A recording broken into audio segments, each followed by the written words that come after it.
പലപ്പോഴും ദുഃഖത്തിലേക്കും നിരാശയിലേക്കും നയിക്കുന്നത് ഏത് കാര്യത്തെയോ വലിഞ്ഞു മുറുകിയ മനസ്സുകൊണ്ട് ഗണിച്ചെടുക്കുന്നത് കൊണ്ടാണ്. ഒറ്റ കാര്യം ആദ്യമേ ഉറപ്പിക്കുക, നിങ്ങളുടെ സന്തോഷത്തിന്റെ താക്കോൽ നിങ്ങളുടെ കയ്യിൽ തന്നെയാകണം. നിരവധി സാഹചര്യങ്ങളാണ് ലോകത്തിലെ ഏത് പ്രവൃത്തിയെയും വിജയത്തിലും പരാജയത്തിലും എത്തിക്കുന്നത്.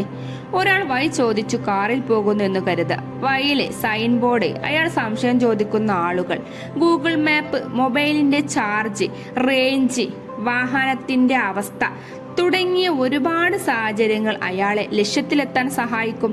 ഇതെല്ലാം അനുകൂലമായാൽ ഒരു കുഴപ്പവുമില്ലാതെ എളുപ്പത്തിൽ അയാൾ ലക്ഷ്യത്തിലെത്തും. മറിച്ചായാൽ പറഞ്ഞു തരുന്നത് തെറ്റിപ്പോകുന്നത് മുതൽ ടയർ പഞ്ചറാകുന്നത് വരെ ലക്ഷ്യത്തിലെത്തിക്കുന്നതിൽ തടസ്സം നിൽക്കും.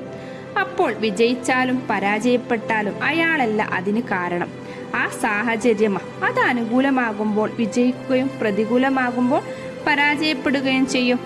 ലോകത്തെ ഈ മനസ്സോടെ നോക്കിക്കാണാൻ പരിശീലിക്കുന്നത് മനസ്സിൽ അഹങ്കാരമുണ്ടാക്കില്ല, ഒപ്പം നിരാശയും. അടുത്ത പോയിന്റുമായി മറ്റൊരു വീഡിയോയിൽ കാണുന്നത് വരെ ബൈ.